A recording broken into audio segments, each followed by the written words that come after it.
siang, Ibu Rahmawati Oktaviana. Salam sejahtera bagi kita semua. Kami dari kelompok 1 ingin mempresentasikan mengenai sifat dasar akuntansi. Halo, perkenalkan, nama saya Yunita Puji Astuti. Saya mahasiswi dari Universitas Pamulang dengan jurusan akuntansi S1 di semester keempat. Hari ini saya akan menjelaskan mengenai sifat dasar akuntansi. Nah, untuk membahas lebih lanjut, saya akan membahas dulu apa sih sifat dasar akuntansi itu. Jadi sifat dasar akuntansi adalah hal-hal pokok atau prinsip dasar yang menjadi landasan dalam mencatat, mengelola, dan melaporkan keuangan suatu usaha atau organisasi.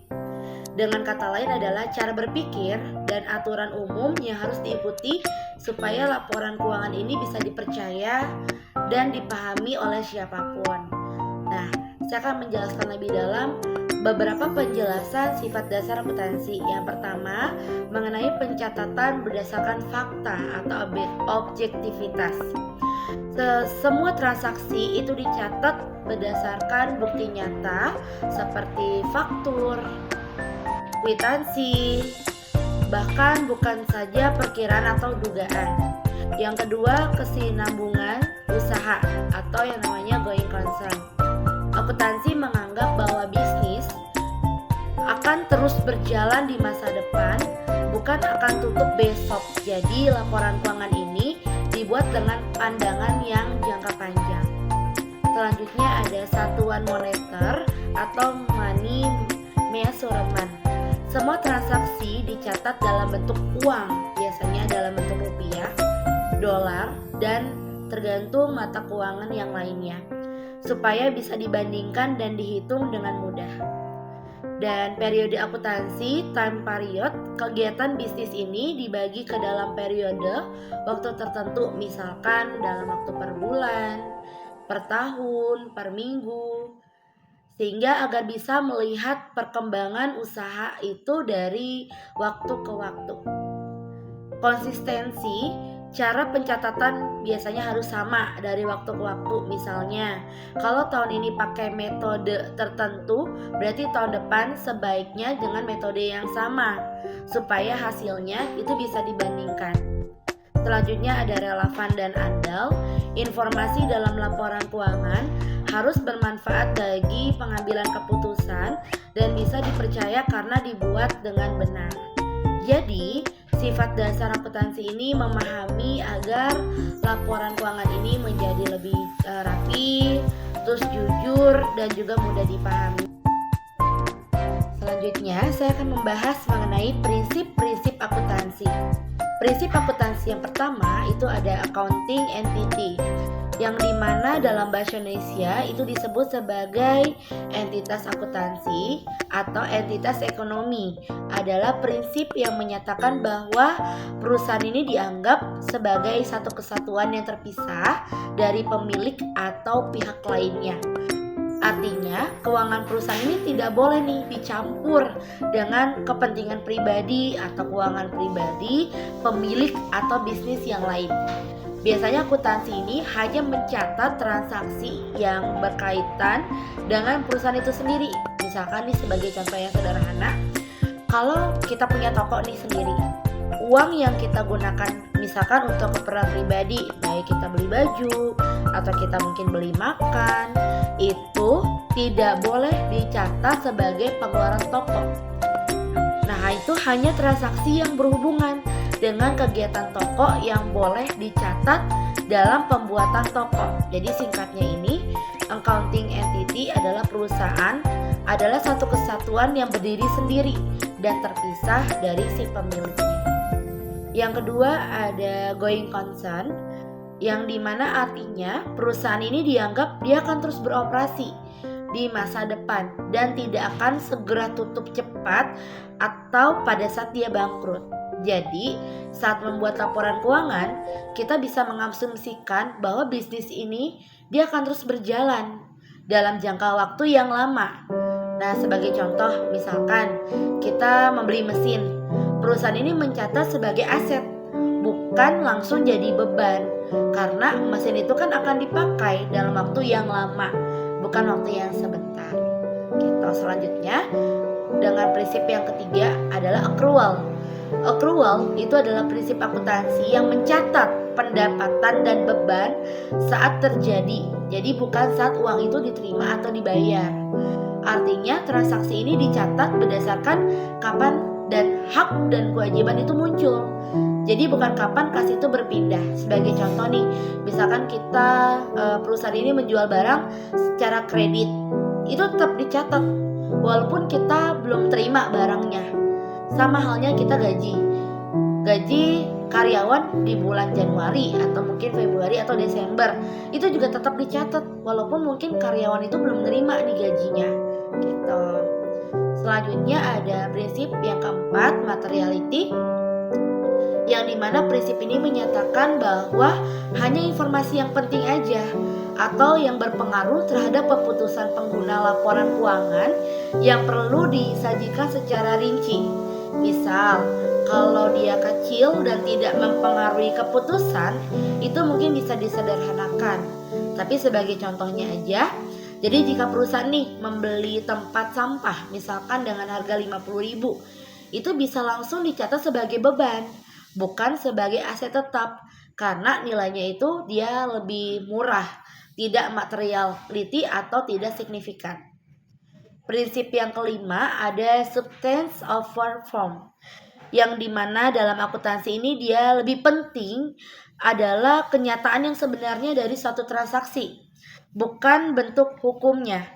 Jadi laporan keuangan ini harus mencerminkan apa sih yang benar-benar terjadi, bukan hanya bagaimana transaksi itu tertulis atau di atas kertas saja. Misalkan sebagai contoh, sebuah perusahaan itu menyewa gedung selama 10 tahun, tapi sebenarnya punya hak penuh sebagai pemilik, tapi secara hukum itu dia sewa.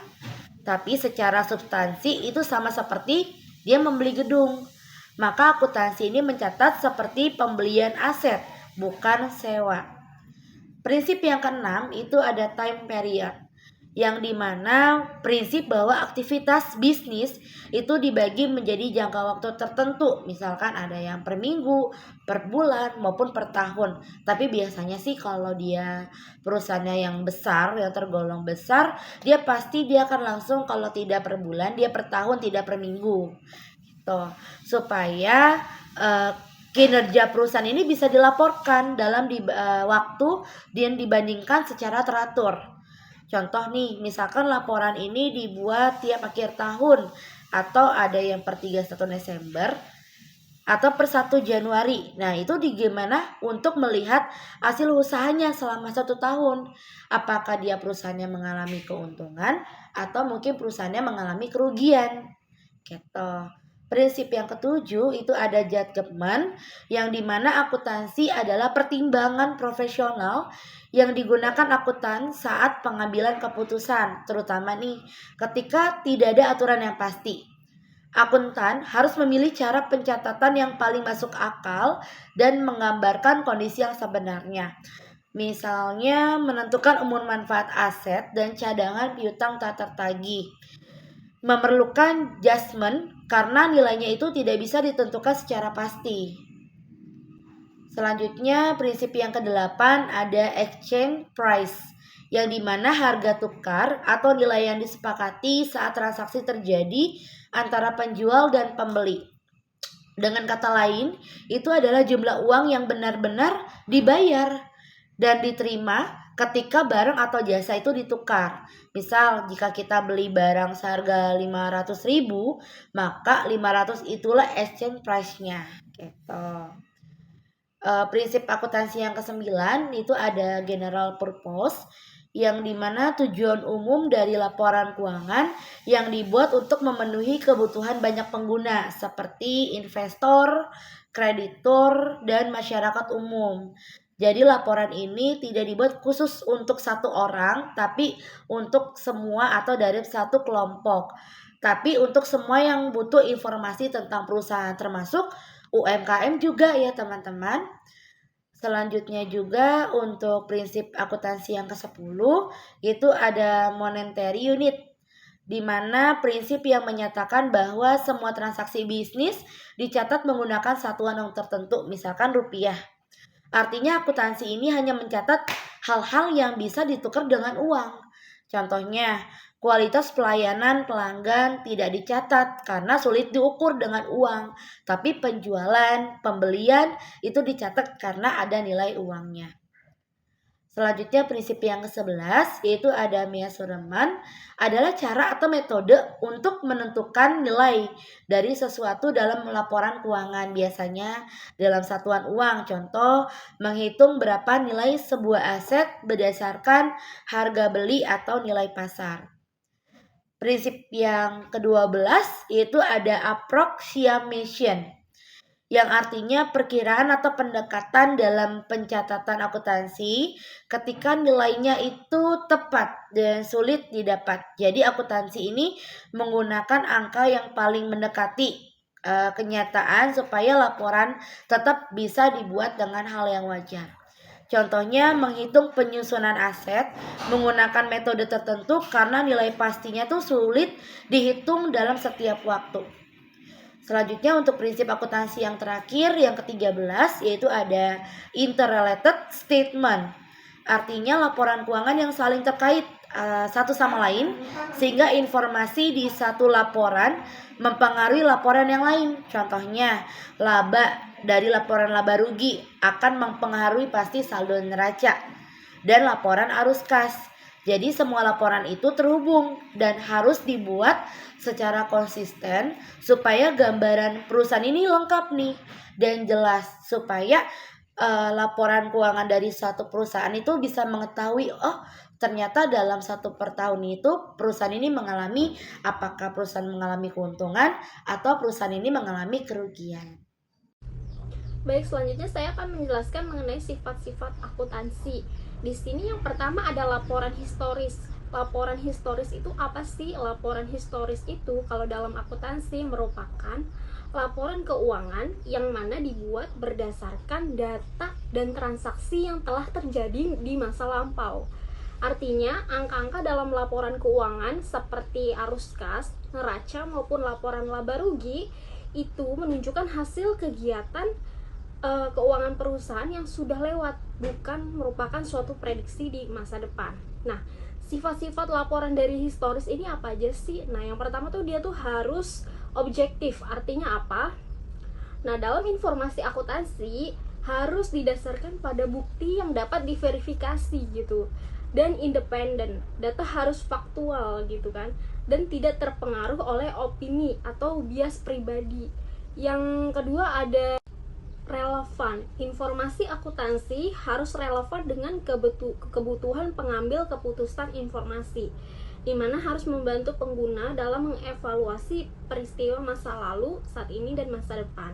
Nah, yang ketiga, laporan keuangan ini harus dapat diverifikasi, di mana disajikan dalam laporan keuangan ini didukung oleh dokumentasi yang memadai sehingga suatu ketika auditor atau pihak lain dapat memvalidasi keakuratan data tersebut. Baik, selanjutnya sifat dasar yang kedua ada classification. Classification itu merupakan pengelompokan. Jadi transaksi keuangan itu dikelompokkan dalam jenis atau kategori yang sesuai. Tujuannya supaya lebih mudah dicatat, dianalisa, dan dibuat laporannya. Dengan kata lain, setelah data keuangan dikumpulkan, selanjutnya adalah mengklasifikasikan atau menempatkan setiap transaksi ke dalam kelompok akun yang benar, seperti aset, kewajiban, modal, pendapatan, atau beban. Contohnya di sini dalam mengklasifikasikan akun-akun ya. Yang pertama pastinya ada aset. Aset itu terdiri dari dua, yaitu yang pertama aset lancar. Aset lancar ini contohnya kayak kas, piutang, persediaan. Nah, yang kedua itu aset tidak lancar, di mana aset ini memiliki umur manfaat yang lebih dari 1 tahun. Contohnya kayak properti pabrik atau investasi jangka panjang. Nah, yang kedua itu ada akun liabilitas atau kewajiban. Di sini juga terdapat dua bagian, yaitu liabilitas jangka panjang dan jangka pendek. Nah, kalau jangka pendek itu kan kewajiban yang harus dilunasi dalam waktu tempo 1 tahun. Nah, kalau yang jangka panjang lebih dari 1 tahun. Nah, yang ketiga ada ekuitas. Nah, ekuitas ini terdiri dari kayak modal, laba ditahan. Nah, kemudian ada pendapatan. Nah, ada beban. Selanjutnya sifat dasar yang ketiga ada summarization.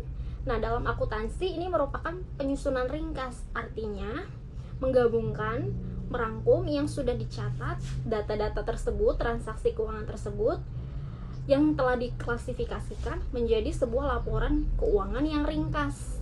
Nah, tujuannya apa? Tujuannya itu supaya mudah dibaca gitu kan, mudah dianalisis. Nah, kemudian setelah transaksi tersebut dicatat atau recording, nah itu kemudian di classification. Nah, tahap berikutnya adalah membuat ringkasan dari semua informasi tersebut supaya menunjukkan kondisi keuangan perusahaan secara menyeluruh. Nah, contohnya gimana? Contohnya gini, dalam laporan laba rugi, meringkas pendapatan dan beban perusahaan selama periode waktu tertentu untuk menghitung laba bersih perusahaan tersebut. Nah, contoh yang kedua kayak neraca. Neraca kan meringkas aset, kewajiban, dan ekuitas perusahaan pada titik waktu tertentu untuk menunjukkan laporan posisi keuangan. Selanjutnya ada laporan arus kas, di mana meringkas arus kas masuk, keluar, dan aktivitas operasi investasi dan pendanaan selama periode waktu tertentu. Nah, manfaatnya tuh apa sih? Manfaatnya tuh kayak peningkatan efisiensi, di mana mengurangi waktu dan upaya yang diperlukan untuk menganalisis isi data-data keuangan gitu teman-teman. Kemudian pengambilan keputusan juga bisa lebih cepat, terus juga pelaporannya juga lebih baik gitu kan, sehingga meningkatkan kontrol keuangan, di mana manajemen ini memantau kinerja keuangan perusahaan jadi lebih efektif dan mengidentifikasi masalah potensial yang akan terjadi. Selanjutnya sifat dasar akuntansi yang keempat, di sini ada measurement basis atau dasar pengukuran. Di dalam akuntansi, metode atau prinsip yang digunakan untuk menilai nilai moneter atau menentukan nilai moneter suatu aset, kewajiban, ekuitas, pendapatan, serta beban di dalam laporan keuangan. Nah, dasar pengukuran ini memberikan kerangka kerja untuk mengukur serta melaporkan elemen-elemen laporan keuangan dengan cara yang relevan dan andal. Tujuannya ya yang pertama yang tentu untuk menentukan nilai moneter yang tetap untuk aset maupun liabilitas. Nah, kemudian untuk menyediakan informasi yang relevan bagi pengguna laporan keuangan. Jenis-jenis dasar pengukuran. Yang pertama, biaya historis. Nah, di mana aset dicatat pada harga perolehan saat terjadinya transaksi. Nah, di sini biasanya umumnya digunakan untuk seperti aset tetap, persediaan, dan beberapa jenis investasi.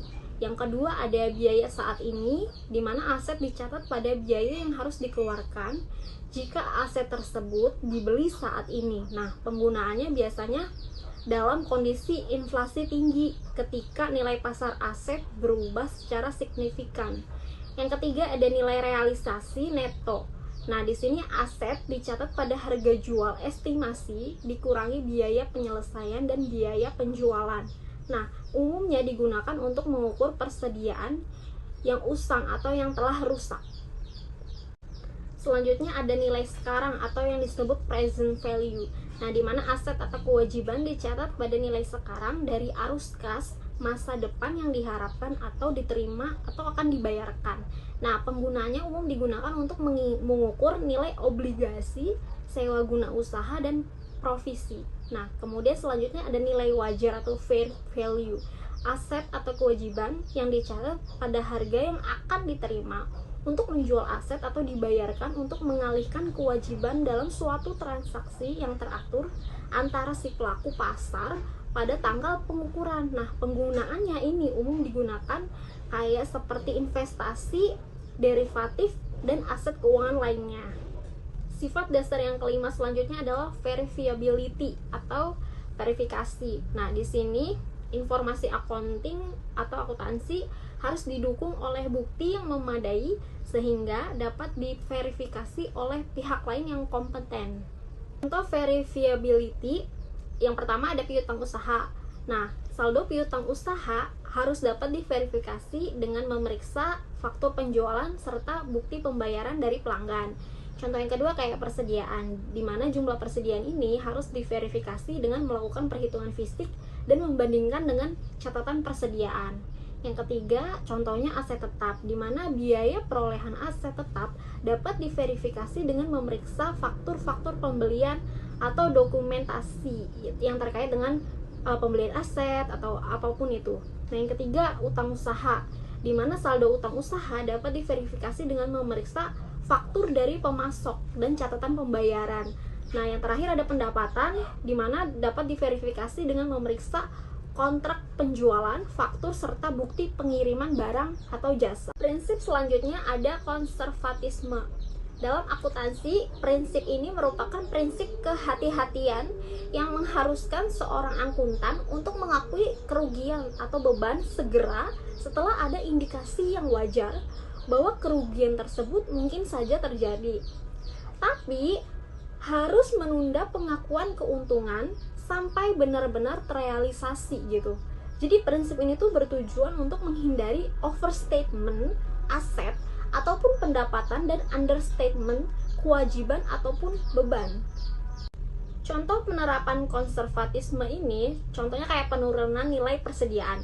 Jika nilai pasar persediaan lebih rendah dari biaya perolehan, persediaan harus dicatat pada nilai pasar, yaitu dengan menggunakan prinsip lower of cost of market. Nah, yang kedua contohnya ada provisi kerugian piutang. Di sini perusahaan harus membentuk provisi untuk kerugian piutang jika ada indikasi bahwa pelanggan mungkin ada saja yang tidak membayar gitu. Yang ketiga, contoh yang ketiga kayak pengakuan pendapatan. Menunda pengakuan pendapatan sampai barang tersebut benar-benar dikirim atau selesai diberikan. Sifat dasar yang terakhir adalah technical terminology.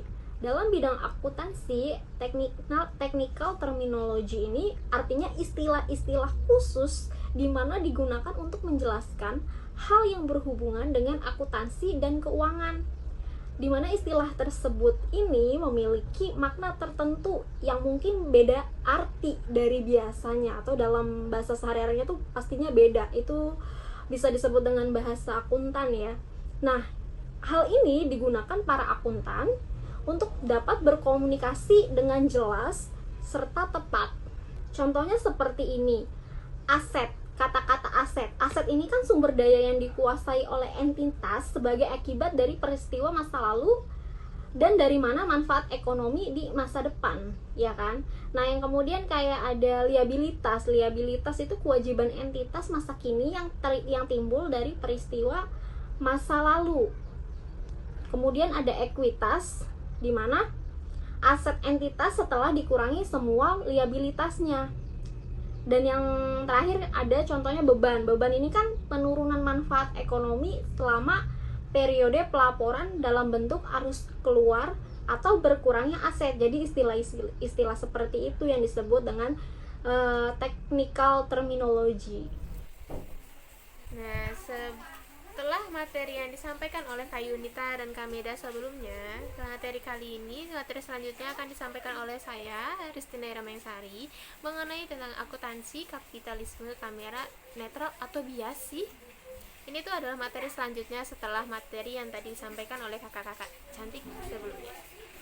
Akuntansi kerap dianggap netral seperti kamera yang hanya merekam transaksi keuangan. Padahal praktik seperti earning management menunjukkan bahwa informasi akuntansi bisa dimanipulasi dan tidak selalu mencerminkan realitasnya. Lebih dari sekedar alat teknis, akuntansi adalah produk sosial yang dirancang sesuai ideologi penciptanya. Iwan Triyuwono menyebut akuntansi tidak netral. Ia dibentuk oleh kepentingan kapitalisme di mana kekayaan menjadi ukuran keberhasilan dan akuntansi mendukung akumulasi kekayaan oleh pemilik modal. Informasi akuntansi juga mempengaruhi perilaku, seperti gaya penilaian kinerja yang dapat menimbulkan ketegangan dan manipulasi anggaran. Ini menunjukkan bahwa akuntansi turut membentuk realitas sosial, kapitalisme ini juga menggunakan akuntansi untuk memperkuat dominasi ekonomi, politik, sosial, bahkan keagamaan. Maka akuntansi bukan hanya alat pelapor, tetapi instrumen ideologis yang menopang struktur kekuasaan. Lanjut, kita sebagai anak akuntansi yang berkecimpung di dunia akuntansi perlu tahu apa itu siklus akuntansi. Siklus akuntansi itu adalah proses sistematis yang digunakan untuk mencatat, mengelola, melaporkan informasi keuangan perusahaan dalam satu periode. Tahapannya apa aja tahapan siklus akuntansi? Yaitu ada tahapan siklus akuntansi itu ada identifikasi dari analisis transaksi, yaitu menentukan transaksi yang relevan secara finansial. Yang kedua adalah pencatatan dalam jurnal, mencatat transaksi ke dalam jurnal umum sesuai prinsip akuntansi. Yang selanjutnya atau ketiga adalah memindahkan ke buku besar. Abis kita catat jurnalnya, kita golongin ke buku besar, memindahkan data dari jurnal ke akun-akun dalam buku besar. Selanjutnya adalah penyusunan neraca saldo, yaitu menyusun daftar saldo akun untuk memastikan keseimbangan debit dan kredit. Setelah itu ada langkah selanjutnya, yaitu penyesuaian atau adjusting entries. Adjusting entries merupakan transaksi yang belum dicatat atau perlu disesuaikan. Setelah itu lanjut ke penyusunan laporan keuangan, menyusun laporan laba rugi, neraca, dan arus kas. Selanjutnya adalah penutupan buku, menutup akun nominal dan memindahkan laba atau rugi ke akun modal. Dan tahapan terakhirnya itu adalah neraca saldo setelah penutupan, menyusun neraca saldo akhir sebagai dasar periode berikutnya. Nah, terus pas di awal tadi, siklus pertama adalah identifikasi dan analisis transaksi. Teman-teman udah tahu belum apa sih transaksi itu? Transaksi adalah suatu kejadian yang mengubah posisi keuangan, kekayaan, utang atau modal, dan hasil usaha perusahaan atau lembaga. Jadi transaksi adalah setiap kejadian yang mengubah posisi keuangan. Nah, itu disebut transaksi. Setelah kita ngomongin transaksi, kita juga masuk ke buku harian jurnal.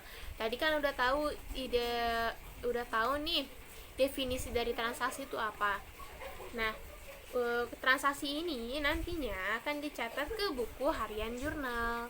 Buku harian jurnal adalah tempat pertama pencatatan transaksi keuangan perusahaan secara kronologis. Setiap transaksi dicatat berdasarkan tanggal kejadian dan mencakup akun yang berpengaruh, jumlah, serta penjelasan singkatnya. Fungsi utama dari buku harian jurnal itu apa sih? Fungsi utama dari buku harian jurnal adalah merekam transaksi secara sistematis dan berurutan, menjadi dasar pemindahan ke buku besar, membantu pelacakan dan verifikasi transaksi. Jenis jurnalnya itu ada apa aja sih, Kak? Dia tuh ada jurnal umum sama jurnal khusus. Ada jurnal umum dan jurnal khusus. Jurnal umum itu untuk semua jenis transaksi, sedangkan jurnal khusus ini untuk transaksi tertentu seperti penjualan, pembelian, kas masuk, kas keluar. Nah, tadi setelah di journaling, tahap keduanya adalah kan tadi siklus akuntansi adalah bikin buku besar. Nah, benar, bikin buku besar. Buku besar ini apa sih sebenarnya? Apakah bukunya bentuknya besar? Tentu tidak, bukan. Buku besar ini adalah kumpulan akun yang digunakan untuk mengelompokkan dan meringkas semua transaksi keuangan yang telah dicatat dalam jurnal. Setiap akun dalam buku besar menunjukkan riwayat perubahan dan saldo akhir dari unsur-unsur laporan keuangan seperti aset, kewajiban, ekuitas, pendapatan, dan beban. Fungsi utamanya itu untuk mengelompokkan transaksi berdasarkan jenis akun. Yang kedua adalah menyediakan informasi saldo akun untuk menyusunan laporan keuangan. Yaitu selanjutnya adalah menjadi dasar dalam menyusun neraca saldo.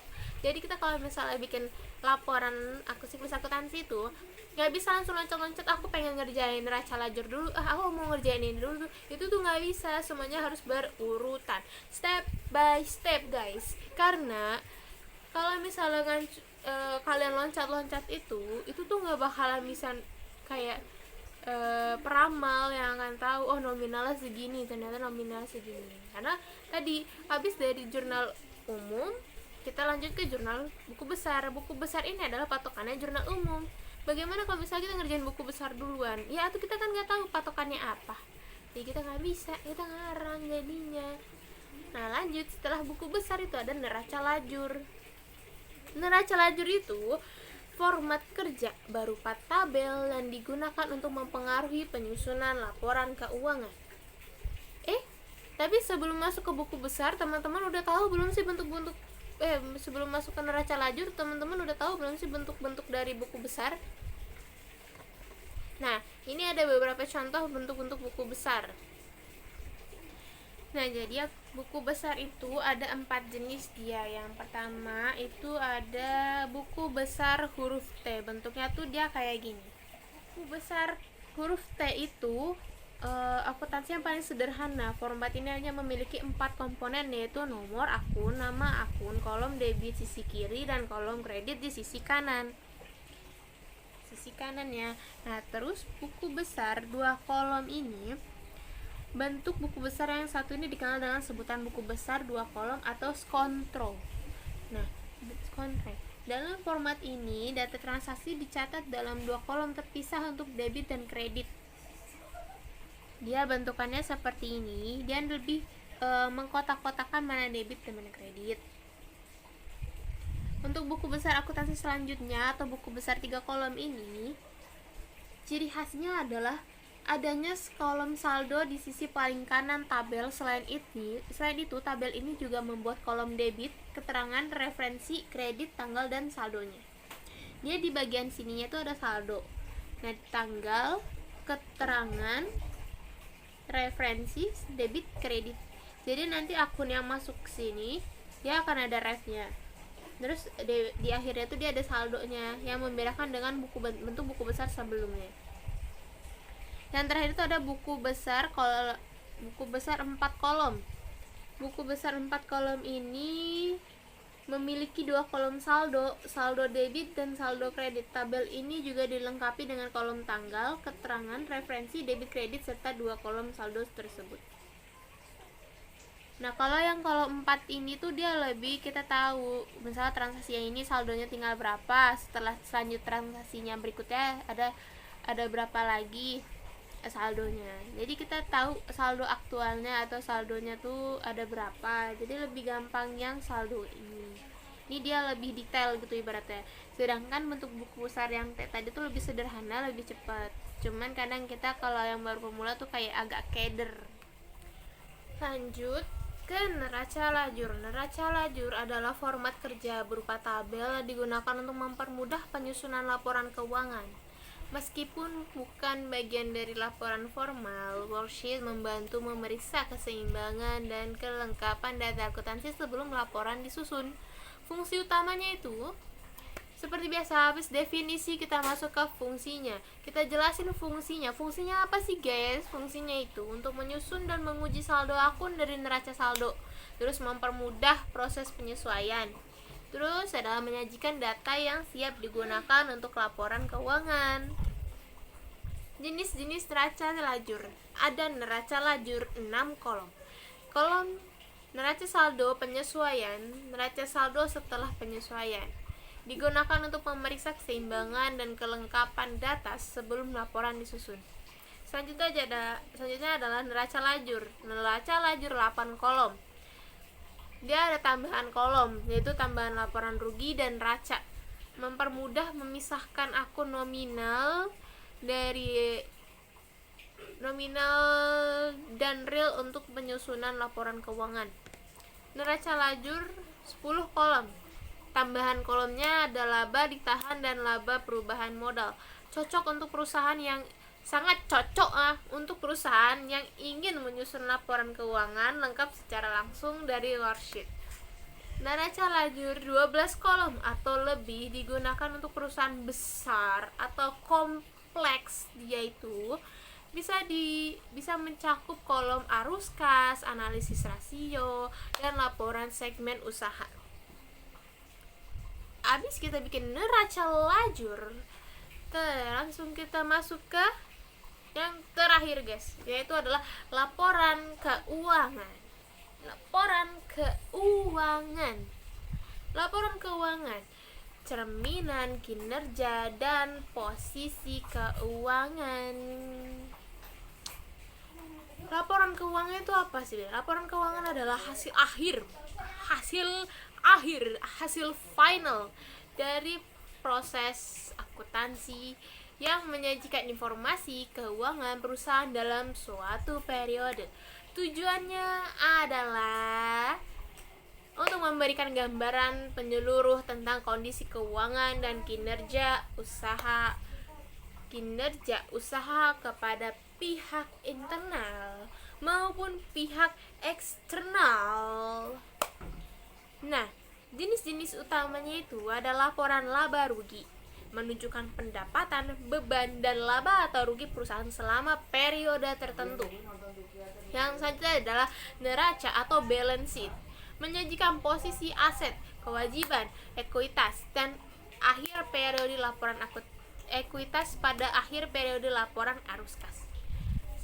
Dan ini menggambarkan aliran kas masuk dan keluar dari aktivitas operasional investasi dan pendanaan. Selanjutnya adalah yang tadi ternyata definisi dari laporan arus kas. Jadi laporan arus kas dalam menggambarkan aliran kas masuk dan kas keluar. Nah, habis itu adalah laporan perubahan ekuitas, yaitu menjelaskan perubahan dalam modal pemilik akibat laba, rugi, dan transaksi lainnya. Jadi diulang ya guys, laporan keuangan itu dia ada 4 jenis-jenisnya itu. Pertama laporan laba rugi, kedua neraca atau balance sheet, ketiga laporan arus kas, keempat adalah laporan perubahan ekuitas. Nah, tadi itu adalah beberapa materi tentang teori akuntansi yang kita sampaikan di pertemuan kedua ini.